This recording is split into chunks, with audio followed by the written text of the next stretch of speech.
Hey everybody, thanks for stopping by. My name is Stone Rain Productions, but please feel free to call me SRP if you'd like. And yeah, no, I definitely did make Aura decks last week as well.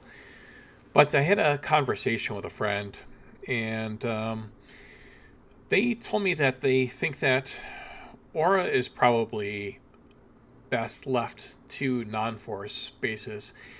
And so after a bit of a discussion, um, I agreed with them, and primarily because my buddy was saying that if we're going to be running a four space, you're pretty much just better off running Talzin. And that made a lot of sense to me. And I decided to kind of do a pivot and also try a little bit more of a hard control list. And before I finalized this, I got in about 5 games with this. And it's pretty effective. And unless you're playing against something very, very aggressive, um, you should be able to do just fine. There are plenty of really good cards in here that will help you control the board. And I just wanted to go over all the cards like we normally do and just kind of discuss everything. And let's start off here with why I chose this leader, Aurra Singh. Yes, I know, I definitely did make 2 other lists before. They're both force based. One was green and one is red. This one is a non-force base and is definitely way more hard control. And honestly, I really like this one quite a bit better. It's really good. And I just wanted to go over the leader, the base, the card choices, all that stuff. And before we get in, if you could please consider liking and subscribing. It's just something to say here at this point. If it's not something that you're into, don't feel guilty not doing it. Honestly, I'm doing this for fun. It does help out quite a bit, but if you don't want to or you can't for some reason, no stress. I'm not really worried about it too much. Anyway, Aurra Singh. This is definitely the best control leader from set 7 A Lawless Time, and it has the ability of action, exhaust, defeat a non-leader unit with 1 or less remaining hit point. This just naturally hoses a bunch of one drops anyway, or some units that have kind of hit the ground, taken damage, or whatever the case may be. Now, I don't like that Aurra doesn't flip until 7 resources here, but what you get with her is 7 cost, 3/7 Underworld Bounty Hunter, and it's kind of neat because it's got a when deployed, you may defeat a non-leader unit with 5 or less remaining hit points, which is pretty outstanding. It's kind of like a Yoda. I mentioned this in my other Aurra videos, but it's kind of like a Yoda, but not quite as good. Obviously, we're not able to just indiscriminately take something out. We still have the non-leader clause here on this as well too, so we can't just take out a leader with her ability either. But it's still pretty good. The 7 deploy hurts a little bit. I will definitely admit that in the games that I played with it. I wish it was at least a turn earlier, but got to work with what we've got. Before we kind of even dive into this, one thing that I noticed is that this deck really is action intensive. And we'll go over and explain a little bit more, but just be kind of prepared for that, where you for playing hard control in this new premiere, we really have to invest our actions and really think things through just a little bit more than we normally did. I'm trying out the normal 30 hit point base. It's definitely been fine so far, and I like it. And I really definitely think that aggression is the way to go with Aurra for sure. Now, I'm starting off here. I said I was playing hard control, but I do have leaders in here. What's up with that? Okay. So here's my thinking on this. Nightsister Warrior is going to let us draw a card when it's defeated. It's a 2/2, and the idea is between this and Secretive Sage is that if we can, worst case scenario, if we get these out and we can get a unit down to 1 hit point remaining, it seems like it's worth it. Nightsister Warrior is going to at least let us draw a card, so it's not horrible. I wanted to have some units in here. Just to hedge her ability of that getting units down to 1 hit point or less. I don't know how you would ever do like a 1 or less. Probably something like the old Chariot from set 1, or I guess Cassian from set 6. Anyway, that's pretty much what these 2 units are for. This one is when defeated, you draw a card. This one comes into play with a shield. It's 2 for a 2/2. I'm trying to incapacitate, and it's been pretty good for me so far. And I really like that this is giving for 2, -2/-2 for a phase. I think that was something that was really missing in the first go around for the sets 1 through 3. I would have liked to have had something like this in the meta at the time. I was a big Vader Blue player, and that was kind of the breakout controlled deck. But anyway, it's kind of nice, especially if we can kind of pair it up with one of these early units and take out something with 4 toughness if we need to. Collateral damage, I'm trying 2 in here, and the games that I played, it came up I think once. But it's interesting because it's a 3-cost event, and it says deal 2 damage to a unit, then deal 2 damage to a base or another unit in the same arena. In theory, what I'm hoping for is if we can get something to at least 1 hit point with this kind of a card, it's going to be worth it. And this hits 2 things at the same time. So I figured I would give it a try. It has not come up in my game, so I don't really have any feedback on it. I would like to know if I want to go to 3 or just bring it down further, whatever the case may be. Knowledge and Defense has been very good so far. 3-cost event, give a unit -2/-2 for this phase and draw a card. Worst case scenario, we're going to draw a card off of it. Usually the way this works is if we can get something down to 1 hit point, it's still worth doing it.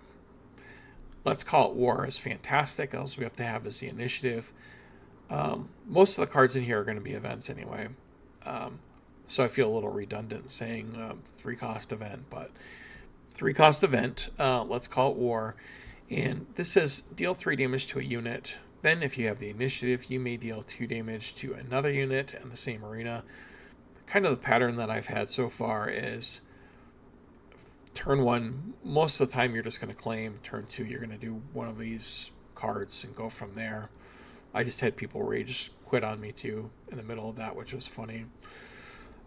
So what I was talking about before with the action thing here, Notice integrations is kind of a big part of that, where we can, for 3, we can deal damage to a non-leader unit equal to 1 less than its remaining hit points. So with this and Aurra Singh's ability, we can take out any non-leader, even if it's got like 12 hit points. This is going to deal 11 to it, and then we can finish it off with Aurra. So we're spending an extra action, essentially, to make up for the lack of power on the card, being able to remove something completely. Condemn has been fantastic. I think everybody kind of sees how good this is. 3 costs. This one's an upgrade, and it says while attached unit is attacking, it gains on attack. The defending player may disclose villainy, vigilance. If they do, this unit gets -6/-0 for this attack, and loses all other abilities. Definitely a very solid card for sure. I threw this on a leader a couple times, and it just kind of stymied the leader attack altogether. Please note that the wording on this is a little bit weird. It's got the parentheses. It says, on attack, the defending player may disclose vigilance villainy. If they do, this unit gets -6/-0 for the attack. And then that's where the parentheses end here, or the quotes end. And then after that it says, and loses all abilities. So that's going to happen regardless once the unit attacks. So once the unit is attacking, it loses all of its abilities. Then you can decide if you want to do the disclosing part. Charged with Treason has kind of sat in my hand. The two games that I drew it, I don't think there's enough aggression in here, so this could most likely be switched to something else. I'm still playing with it right now, so I've still left it at 2. But the disclose red is a little difficult, and I'm not sure if for 4 dealing 5 damage is worth it. I'm still going to give it a try. So far it has not been great. It's been a little underwhelming. Display piece, it's a good removal event. However, I don't like ramping my opponent. So the ideal time that you want to play this is later in the game. It's difficult because at 4, defeat any non-leader is pretty great, but its controller resources it from its owner's discard pile. That's a little extreme. And so usually later in the game, this kind of seems to be the place for that. I suppose you could jump this all up to 3 and kind of focus on your removal events and get rid of the charge with treason if you wanted to. It's absolutely a possibility. And I wouldn't say you're crazy for doing it, but I don't really like ramping my opponent. The tree remembers. We've kind of got a common theme here where there's not a lot of solid removal events. This is good, but it's a 4-cost event. It says an enemy unit loses all abilities for this phase. If it costs 3 or less, defeat it. Paying 4 to defeat something that costs 3 just kind of doesn't seem great. I don't know. I'm trying 1. It did work situationally for me in the 1 game that I did play, so I guess there's that. But I'm just not super keen on this card, personally. Dealing with a 3-cost unit with a 4-cost card just does not seem great. No glory, only results. I had a really fantastic play with this. My opponent was playing a space deck, yellow-based. I think it was a Krennic. And they played a legacy run. Sorry, I was trying to think of it. And they had another unit. And I was at 5 resources, so yeah, I took control of it and defeated it and wiped their entire space out. It was fantastic. So if you're playing control, there's that, I guess. But yeah, it was pretty fantastic, honestly. Out the airlock, this one I could actually see going up on.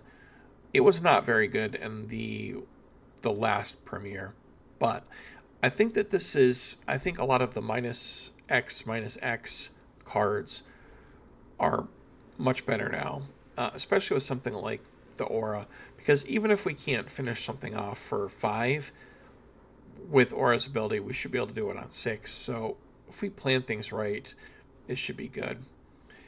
I'm just trying 1 for now just to see how it feels, but this could go up. 5 kind of puts it in the Vanquish territory, and I think that it's mostly on par. It doesn't hit everything that Vanquish would, obviously, but I do like the -X for the things like the Chewbacca. It's good for that. I'm also trying 1 of Retaliation. This is a 5-cost event that says defeat a unit that dealt damage to a base this phase. I like it. Again, this kind of puts us in the same Vanquish territory, but I'm not sure how I feel about this hitting a base. You could take out your own unit, I suppose, with this if you really wanted to, but it's not going to happen. I am also running 2 copies of Topple the Summit because we've got a lot of damage-based events in here. And for 5 and plot, deal 3 damage to each damaged unit. If we control this correctly, we should be able to potentially take out a whole bunch of different things. And if we do have units out, we may be able to kind of get around the deal 3 damage to our units as well, too. I like that this has plot, so I like it in here so far. I haven't had an opportunity to play it in the games that I've played, but I can foresee this being good. I really wish that Daring Raid was still in. And it's kind of weird to say that because I never really liked the card, but it's great with Topple. Anakin, we don't have any heroism cards. This is strictly just for the -3/-3 for villainy. 6 cost, 5/7, Force Jedi Republic. If you want to try to squeeze something in for heroism, by all means, feel free to do that to get both sides of the -3 and -3. I'm just going with the villainy side. Lost and Forgotten is kind of a necessary evil for this deck. 6 cost event, defeat a non-leader unit. If you do, heal 3 damage from your base. The healing is fantastic. Reminds me a lot of Vigilance from set 1, Spark of Rebellion, where a lot of times we would just heal the 5 and then defeat something that costs 3 or less. In kind of that vein, this is, I would say, right on par with that, where the defeat a non-leader is more like a Vanquish, but we're also stapling on the 3 heal. It's pretty good. I did want to try out 1 Desolation of Hoth, because I think that this and the other card that you get 1 of from the intro battle Hoth, called Watch This, I think that those are both worth looking at now in this, especially with the smaller premier formats where we've only got 4, I guess 4.5 with intro battle Hoth. This is a cool card. It's a 6 cost event.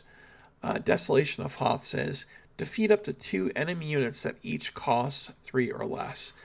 One thing that I liked about this card, and I did get to play it, even though there's a 1 of in here, I may bump this up to 2. When an opponent was trying to go wide, this really took care of that pretty much right away. And yeah, it was fantastic. You could tell that my opponent was looking at this card because it took a while to play something afterwards. And I had controlled the board pretty well. And when they played something and I passed, they played something else. And then I played this and they were going to play something else. And then they just decided to claim. It's a good card.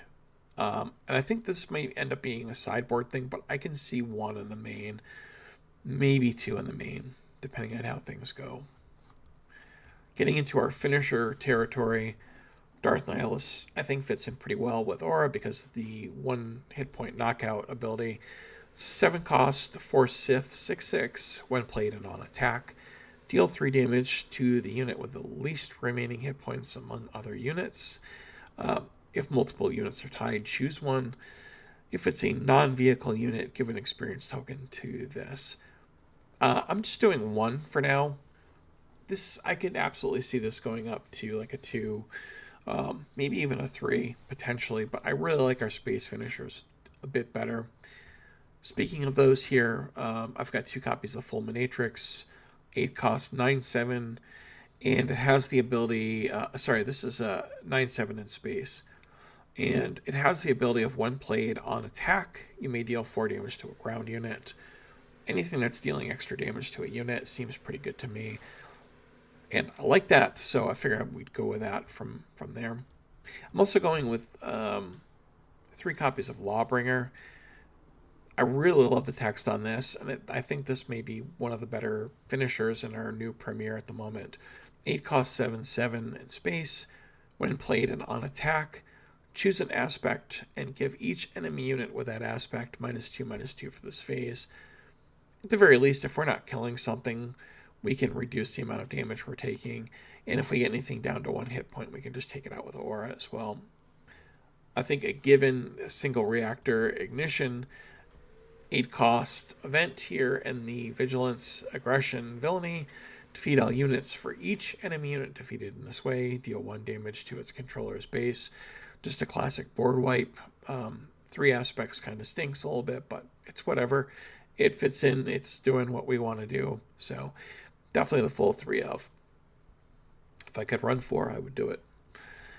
And our last finisher here is the Persecutor. I'm only running 1 of here, but it's a 9 cost, 9/7 in space. Has the when played and on attack. Choose an arena. You may deal 3 damage to each unit in that arena. Pretty good, especially if we want to wipe out ground units. It works great with Aurra. It works great with Topple if we draw it later.